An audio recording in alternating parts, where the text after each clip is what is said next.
Oi, gente, tudo bem? Estou de volta para lermos hoje o capítulo 4, 5 e 6 de Números. Me perdida, né? Então, é...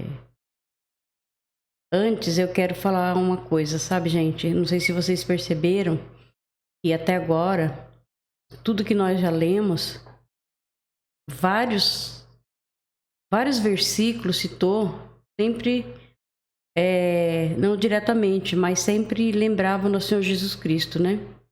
E eu queria ler para vocês uma coisa aqui que eu achei bem legal. Desde o começo, né? O Senhor sempre falou, né? Eu sou, né? Ele falou que o nome dele era o Eu Sou. E aqui tem uma passagem aqui nos Evangelhos. E eu quero ler para vocês aqui, ó, essas passagens que Senhor Jesus também falou, o eu sou, né? E ele é o próprio Deus, né, que desceu aqui na terra para nos salvar. Então, ó, ele disse assim: todas as vezes o eu sou, ó, eu sou o pão da vida, eu sou a luz do mundo, eu sou a porta, eu sou o bom pastor, eu sou a ressurreição e a vida. Eu sou o caminho, a verdade e a vida. Eu sou a videira verdadeira. Olha quanta coisa que ele disse aqui. Eu sou. Só nessas palavras não precisa mais nada, né? Não precisa de ter dúvidas. E o Senhor Jesus era o próprio Deus, né? Que virou homem, né? Se encarnou e se transformou homem. E o único que nunca pecou, né? Então, eu acho bem legal. Eu falei, eu vou passar isso aqui para as pessoas verem como que é legal, né? Eu não vejo a hora de chegar nos evangelhos pra gente ler, que é muito legal, muito lindo, gente. Muito lindo. Então, você vê, o pão da vida. Desde o começo, o Senhor Deus desceu do céu o maná, né? Que era o pão da vida, que é Jesus. A luz do mundo. Durante o dia tinha uma nuvem e tipo um rodamuinho, né, que tinha para amenizar o calor do povo no deserto e para que o povo o seguisse. E durante a noite tinha uma coluna de fogo que iluminava as pessoas, né? E então você vê aqui, ó, era uma luz, né? Era uma coluna de fogo, mas era uma luz que iluminava todo o caminho para que os hebreus continuassem andando no deserto. O bom pastor, né? Ele fala que ele é o bom pastor. Ele é o bom pastor. E qual o pastor que não dá a vida dele por uma ovelhinha, né? Ele pode ter 99 ovelhas já no aprisco, já guardadinhas. Mas se tiver faltando uma, o bom pastor sabe que está faltando uma. Ele conhece todas as suas ovelhas. Então ele vai atrás daquela ovelha, põe nos ombros e traz de volta. É lindo, né? E a ressurreição e a vida. Você vê que do mesmo modo que ele veio e ele padeceu por nós, ele ressuscitou. Nós vamos também ressuscitar com um corpo igualzinho dele. E o caminho, a verdade e a vida. O caminho, a verdade e a vida. Não tem outro caminho. É só o Senhor Jesus. Se você achar que tem outro caminho que leva a Deus, você está errado. Totalmente errado. Não leva. Não vá, porque é porta larga. Entendeu? Não vá. O único caminho é o Senhor Jesus. Fique firme nos caminhos do Senhor, porque se você não estiver firme aqui nos caminhos do Senhor Jesus, no dia que ele vier, no final, nós não sabemos quando, né? Pode ser na nossa época, ou pode não ser, mas quando ele vier, se você não estiver firme no caminho do Senhor Jesus, você não será salvo por ele. Você não vai. Por quê? Porque se ele, só vai aqueles que ele conhece, que é a ovelhinha dele. E seguiu os passos dele, obedeceu, conheceu, leu a palavra e conheceu tudo o que ele vai fazer. Então, por isso que nós temos que ler e entender a palavra do Senhor.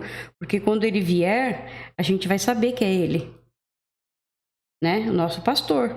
Porque as ovelhas conhecem a voz do seu pastor.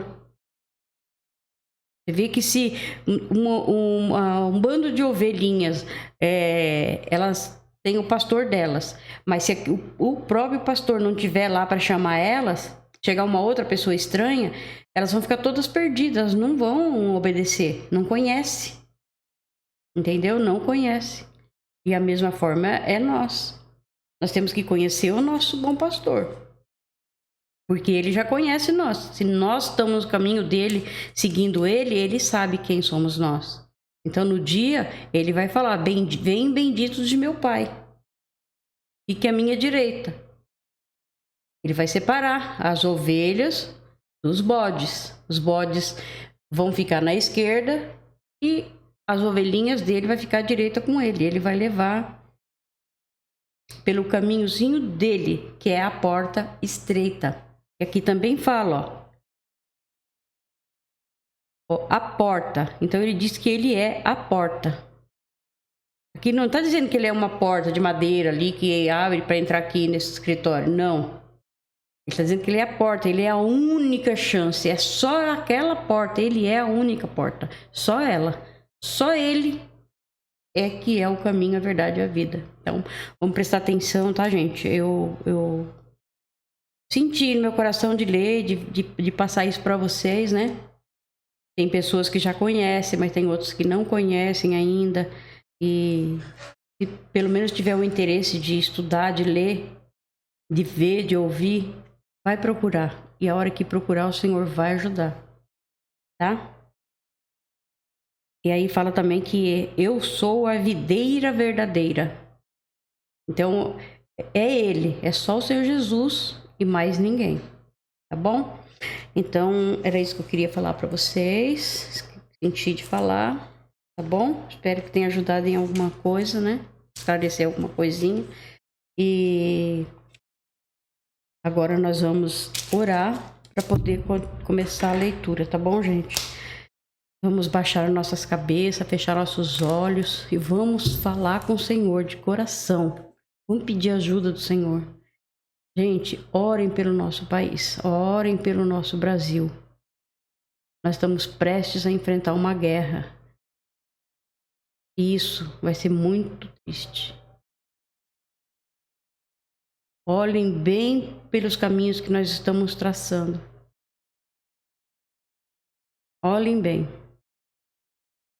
Põe os joelhos no chão. Ore e pede a Deus ajuda. Só Ele pode nos ajudar. Né? Vamos orar?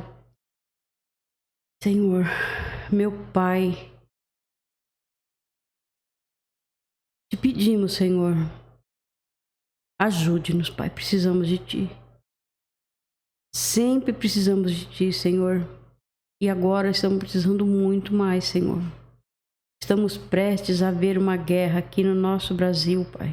No nosso país. Está tudo muito confuso, Senhor. Um fala que tem razão, o outro também, e nós não sabemos. E então nós confiamos apenas na Tua palavra. Confiamos em Ti, Senhor, porque o Senhor é a verdade e a vida. O Senhor, tudo que o Senhor fizer para nós é o certo, é a verdadeira palavra. É o caminho verdadeiro, Senhor. Ajude, Pai. Ajude o seu povo, Pai. Perdoe os pecados de todos nós brasileiros, Senhor. Perdoe tudo que nós fizemos de errado, Senhor. Olhe por nós, Senhor. Não olhe por tantos pecados que temos cometidos, ou por muitos que eu vi, Senhor. O Senhor também viu, e se ajoelharam lá em frente imagens para orar a Ti. Tá errado, sei que o Senhor não gosta, Pai, mas perdoe os pais, eles não sabem o que faz. Não sabem o que faz. Eles estão achando que estão certo, que orando, ajoelhado, mediante aquelas imagens, aqueles ídolos, eles estão falando contigo, Senhor. Mas eles não sabem, Senhor, eles estão cegos, foram ensinados dessa forma desde criança. E eu peço, Senhor, a Ti que olhe por eles, abra os olhos e o entendimento de cada um, Senhor, para que eles Te conheçam de verdade, conheçam o caminho correto. E peço, Senhor, olhe por nós, ponha Teus anjos para tomar conta de todos, Pai. Só Te pedimos isso, Senhor, porque confiamos em Ti e a nossa vida está nas Tuas mãos, Pai. Ajude-nos, Senhor, ajude-nos, proteja-nos, Senhor. Nos dê saúde, nos dê entendimento, sabedoria e discernimento para entender a Tua palavra e sentir vontade, Senhor, cada vez mais de ler o Teu livro, porque aqui o Senhor nos ensina como agir, Pai. Mas precisamos, Senhor, que o Senhor nos dê entendimento e o discernimento para entender, Senhor, porque não adianta nada ler como se fosse um livro qualquer. Não, nós sabemos que não, Senhor, e nós precisamos de Ti, Senhor, que o Senhor abra nossos olhos e mostre para nós tudo que está escrito, Senhor. Nós temos aqui o nosso manual de tudo que devemos seguir e fazer, Pai. Mas precisamos de Ti, Pai, para que o Senhor abra nossos olhos e possamos entender, Senhor. Porque é muito difícil para quem nasceu em berços de católicos, de umbandistas, de outras religiões, né? Que nós não falamos mal de nossos conterrâneos, né? Mas e a gente sabe, Senhor, que eles vieram já desde lá, de quando nasceram, e não conhecem, não têm conhecimento. Mas ainda nós esperamos em Ti, Pai, que o Senhor possa abrir os olhos de cada pessoa e salvar, Senhor, porque é o que nós queremos. Que o Senhor salve a todos, né? Que eles não caiam, que eles não vão todos para a vida eterna no meio do fogo e sofrimento. No meio do sofrimento, Pai. Ó Jesus, abençoe, nós precisamos de Ti o tempo todo, Senhor. Dê-nos força, Pai. Obrigado por mais este dia, por estar aqui, poder ler mais um capítulo do Teu sagrado livro, Pai. E assim nós oramos em nome de Jesus. Amém. Vamos lá, gente. Tem uma pequena explicação antes de começar o 4. Os deveres dos coatitas. Tá? Então é o 4 de Números. Este capítulo trata dos deveres dos descendentes de Coate, Gerson e Merari, os filhos de Levi. Gerson era o filho mais velho, mas os descendentes de Coate, os coatitas, aparecem em primeiro lugar porque Coate era o avô de Arão. Os coatitas cuidavam das coisas santíssimas. Eleazar e Itamar, filhos de Arão, são os dirigentes dos 3 grupos. Tá, vamos começar a leitura. O Senhor Deus disse a Moisés: faça a contagem dos levitas descendentes de Coate, por grupos de família e por famílias. E registre todos os homens de 30 a 50 anos de idade que tiverem capacidade para trabalhar na tenda sagrada. O serviço dos coatitas na tenda é de cuidar das coisas santíssimas. Quando o acampamento for desarmado, Arão e os seus filhos entrarão na tenda, tirarão a cortina que está em frente da arca da aliança e cobrirão a arca com ela. Eles porão em cima dela uma coberta feita de peles finas e sobre essa coberta estenderão um pano azul e depois enfiarão os cabos nas argolas da arca.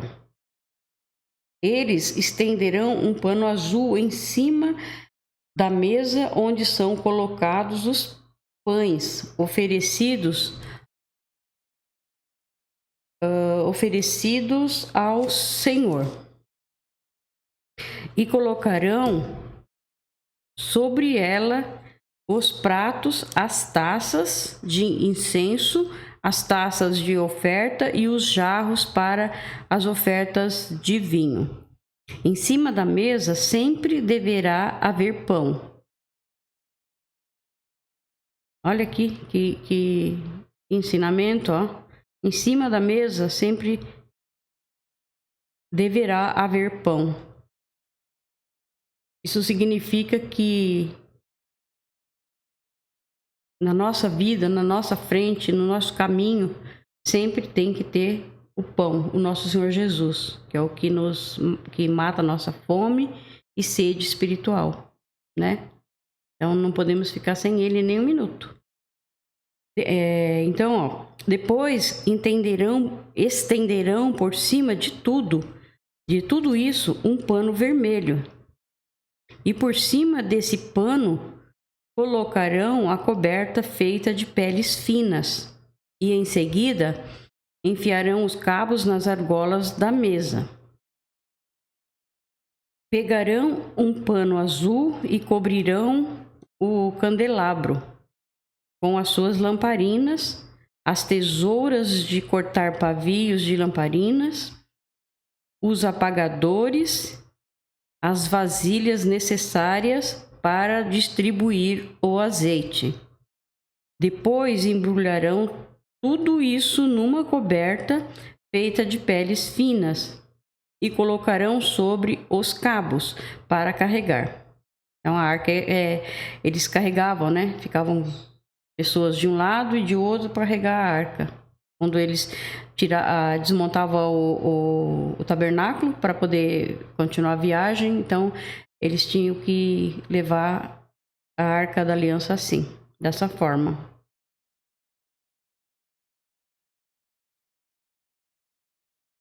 E em cima do altar de ouro estenderão um pano azul e por cima colocarão uma coberta feita de peles finas. Em seguida, enfiarão os cabos nas argolas do altar. Depois, pegarão todos os objetos usados no lugar santo, embrulharão num pano azul, cobrirão com uma coberta feita de peles finas e os colocarão sobre os cabos para carregá-los. Eles tirarão as cinzas do altar e estenderão por cima dele um pano vermelho. Colocarão sobre ele todos os objetos usados no serviço do altar: os braseiros, os garfos, as pás e as bacias, e por cima estenderão uma coberta feita de peles finas. Em seguida, colocarão os cabos nas argolas do altar. Quando o acampamento for desarmado, os descendentes de Coate virão para pegar os objetos sagrados. Somente depois que Arão e os seus filhos tiverem acabado de cobrir a tenda e todos os seus objetos, o grupo de famílias de Coate e todos os seus objetos. Aí, o grupo de famílias de Coate não deverá tocar nos objetos sagrados. Se fizerem isso, eles morrerão. São essas as coisas da tenda que o grupo de famílias de Coate deverá levar. Eleazar, filho de sacerdote, Eleazar, filho do sacerdote Arão, será o responsável pela tenda, pelo azeite das lamparinas, pelo incenso, pelas ofertas de cereais e pelo azeite de ungir. Será ele mesmo o responsável pela tenda e por todos os seus objetos. O Senhor Deus disse a Moisés e a Arão: Não deixem que as famílias de Coate morram por chegarem perto desses objetos sagrados. Para evitar que isso aconteça, Arão e os seus filhos entrarão na tenda e dirão a cada homem o que fazer e que carregar. Porém, os coatitas não deverão entrar nem por um instante para ver as coisas santas. Se fizerem isso, eles morrerão.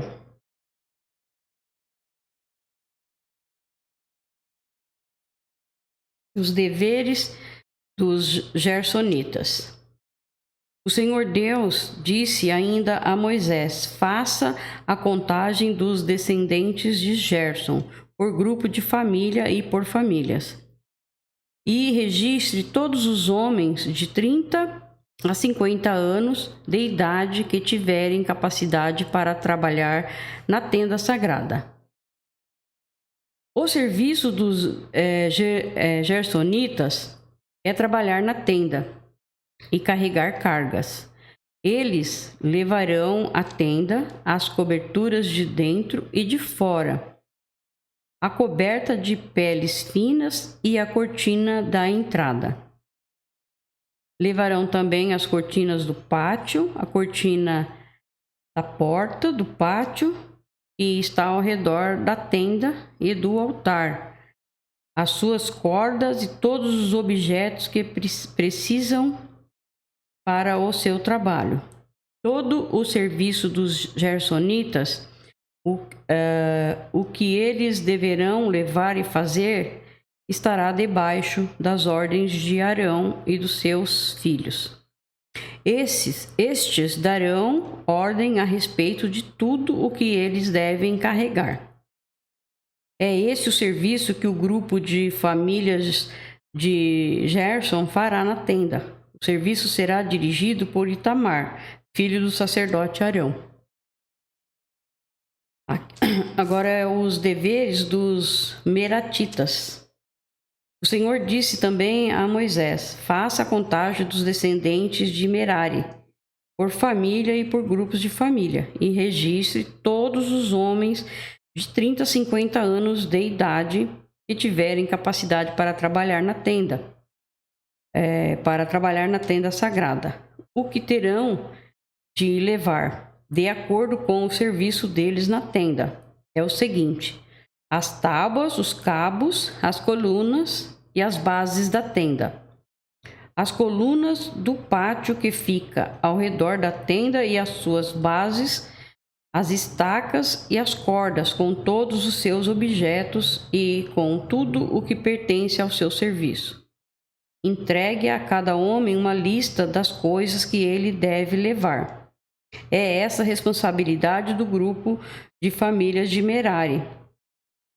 De acordo com o serviço deles na tenda, esse serviço será dirigido por Itamar, filho do sacerdote Arão. Agora aqui a contagem dos levitas. Conforme o Senhor havia ordenado, Moisés, Arão e os líderes do povo fizeram a contagem dos 3 grupos de famílias levitas. Isto é, de Coate, de Gerson e de Merari. Eles fizeram isso por grupos menores de famílias e por famílias e registraram todos os homens de 30 a 50 anos de idade que tinham capacidade para trabalhar na tenda sagrada. O número de coatitas foi de 2.750 homens, de Gersonitas 2.630 e de Meratitas 3.200. O total de todos eles foi de 8.580 homens. Os nomes desses homens foram colocados numa lista como o Senhor havia ordenado. Como o Senhor havia ordenado a Moisés. E Moisés disse a cada um qual seria a sua tarefa, ou qual a carga que deveria carregar. A contagem foi feita de acordo com as instruções que o Senhor tinha dado a Moisés. Nós terminamos o 4, tá? Agora a gente vai para o 5. Vou tomar um pouquinho de água. Continuaremos.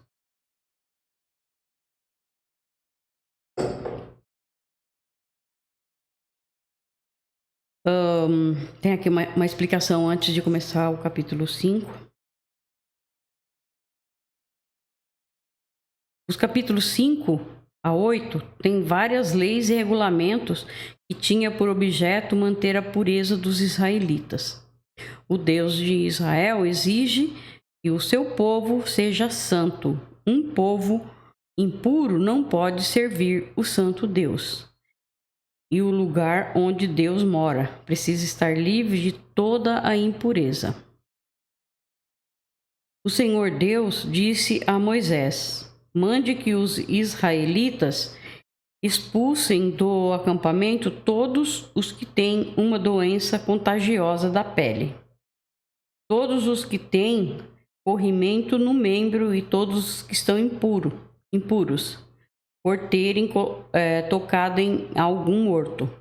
Mande para fora do acampamento os que estão impuros, sejam homens ou mulheres, para que não tornem impuro o lugar onde eu moro.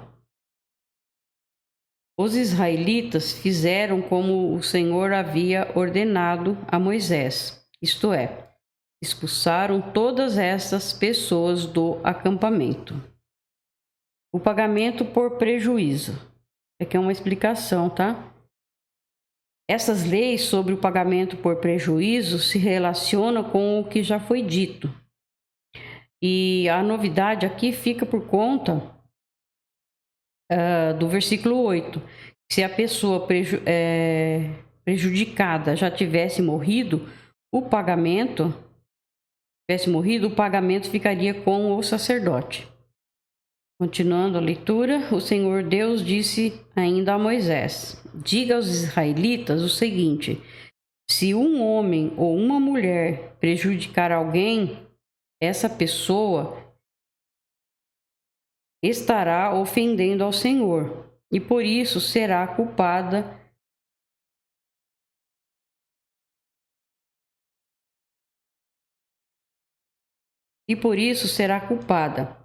Terá de confessar o pecado, devolver tudo e pagar mais 1/5 para a pessoa que foi prejudicada. Mas se essa pessoa morreu e não existe parente chegado que receba o pagamento, então o culpado deverá pagar ao Senhor, e o pagamento será do sacerdote. Além deste pagamento, também será entregue o carneiro que o sacerdote oferecerá em sacrifício para conseguir o perdão do pecado dessa pessoa.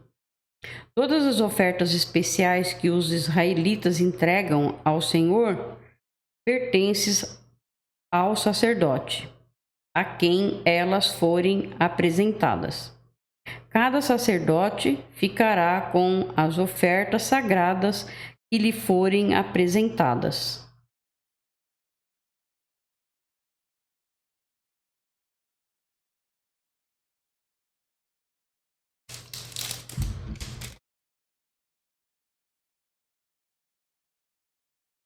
Aqui tem uma explicação.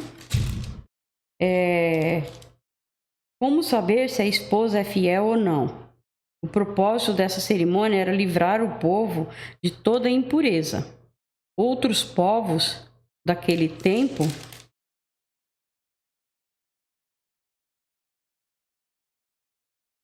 tinham cerimônias parecidas com esta. De acordo com o pensamento daquele tempo, a esposa pertencia ao seu marido e ele tinha todo o direito de tratá-la assim, mesmo que não houvesse nenhum motivo para ele ficar desconfiado. E o marido não tinha nenhuma culpa, mesmo se a esposa fosse completamente inocente. Nossa! Já pensou? O Senhor Deus disse a Moisés: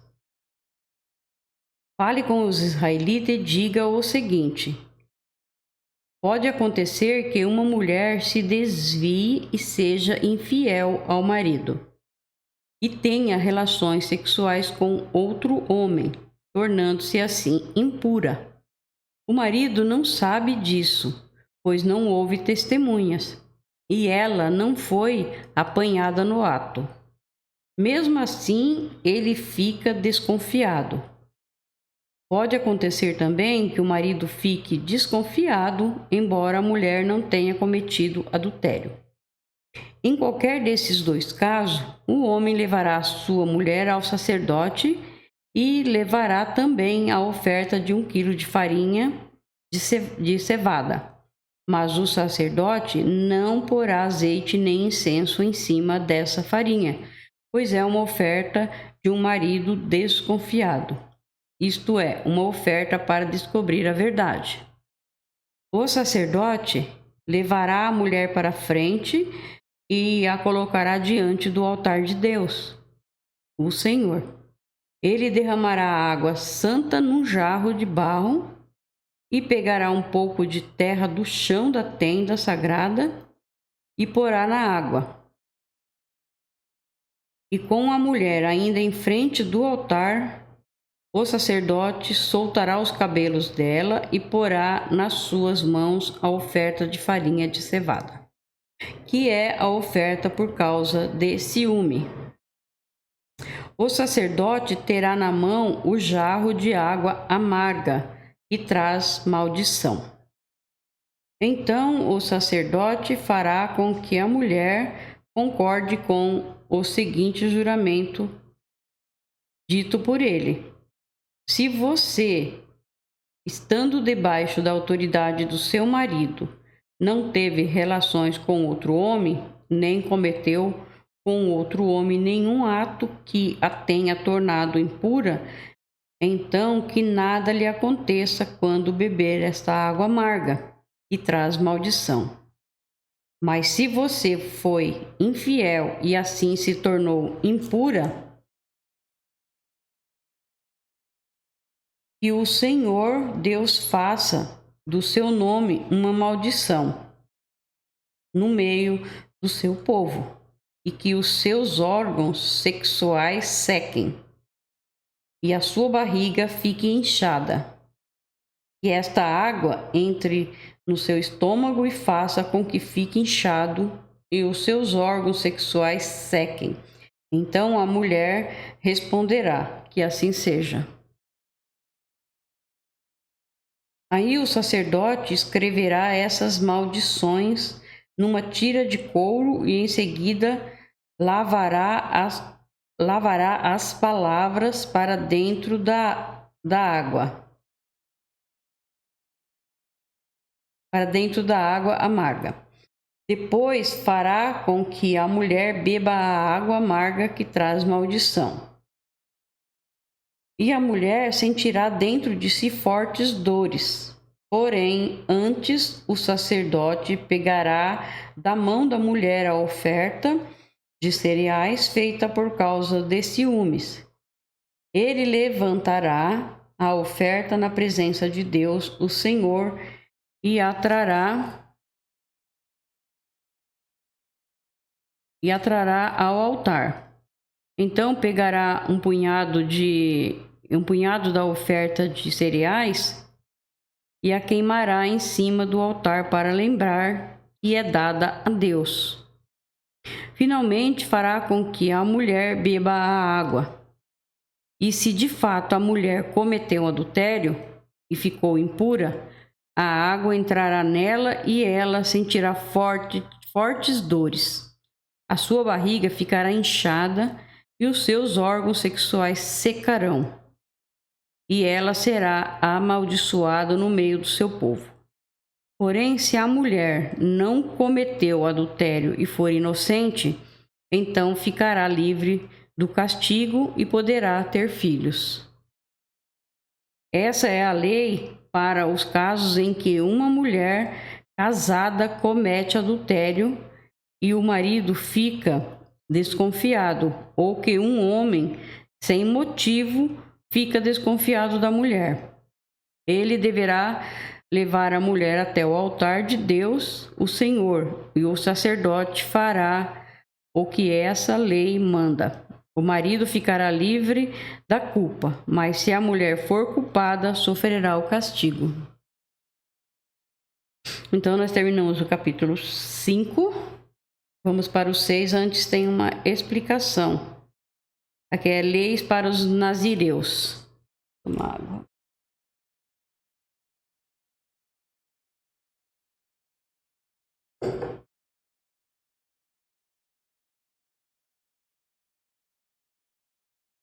Nazireu quer dizer dedicado a Deus, e era o nome dado à pessoa, homem ou mulher, que se dedicasse completamente ao serviço de Deus por algum tempo ou por toda a vida.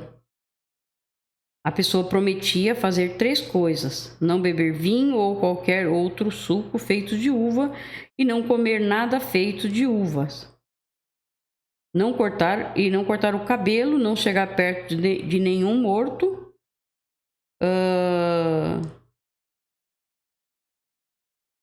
Aqui a gente vê que Samuel, Sansão e João Batista foram dedicados como nazireus. Então vamos lá. O Senhor Deus disse a Moisés: fale com os israelitas e diga o seguinte: qualquer homem ou mulher que fizer uma promessa especial de ser nazireu e dedicar-se ao serviço do Senhor Deus, não deverá beber vinho, nem cerveja, não deverá beber nenhum tipo de vinho, nem qualquer outra bebida feita de suco de uva. Não comerá uvas frescas, nem passas, enquanto for nazireu.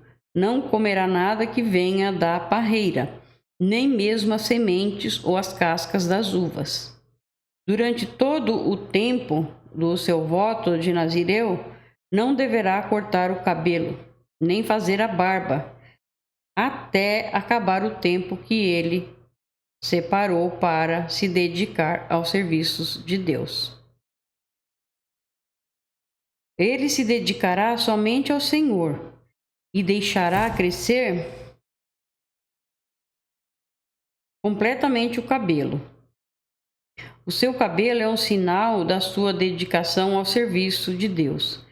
Por isso, ele não deve se tornar impuro, chegando perto de algum morto, mesmo que seja o corpo do seu pai, ou da sua mãe, ou de seu irmão, ou da sua irmã. Enquanto for nazireu, ele está separado para o serviço de Deus, o Senhor.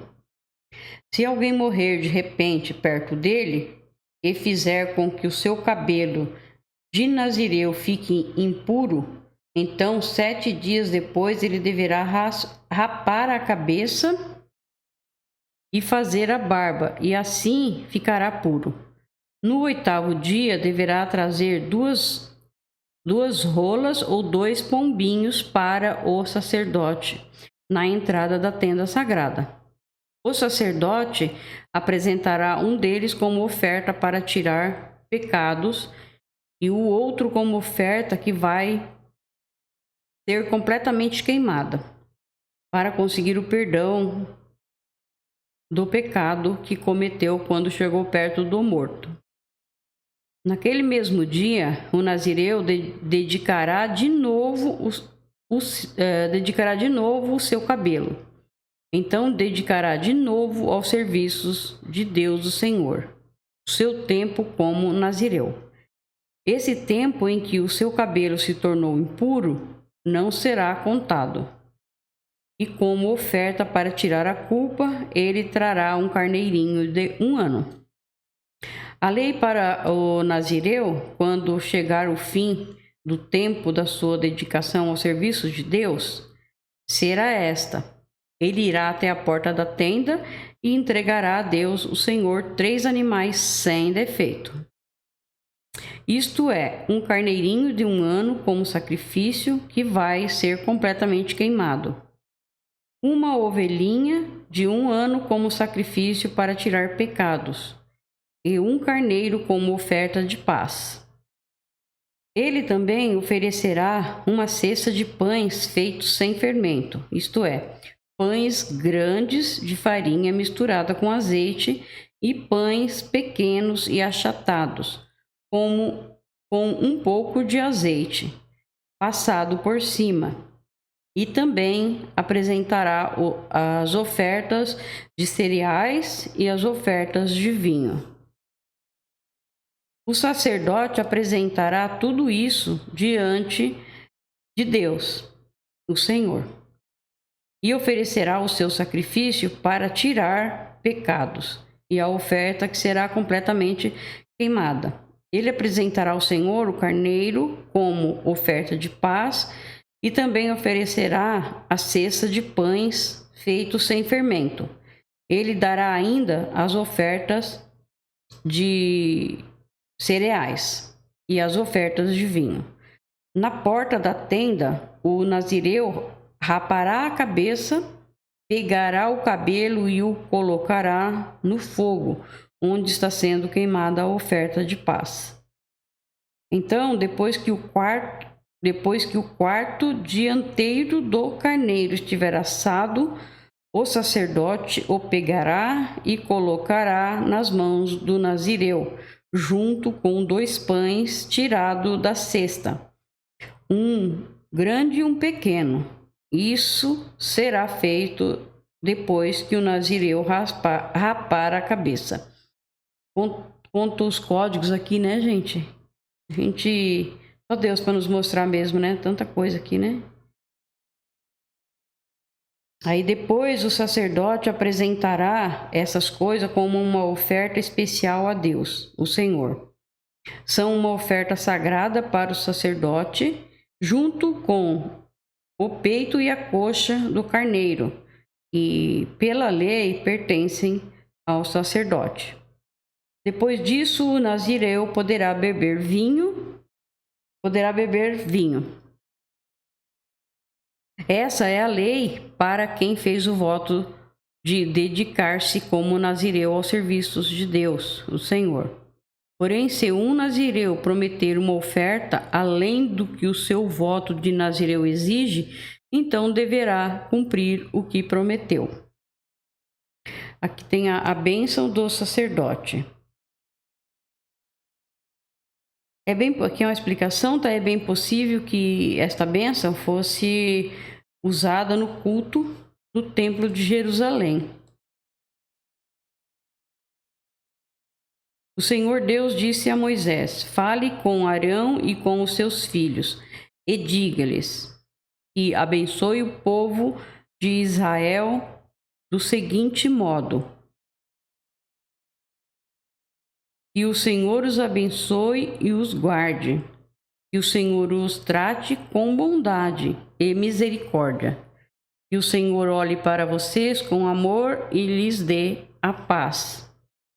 E Deus disse assim: Arão e os seus filhos pedirão as minhas bênçãos para o povo de Israel e eu os abençoarei. Que bonito, né? Aqui nós terminamos então o 4, 5 e o 6.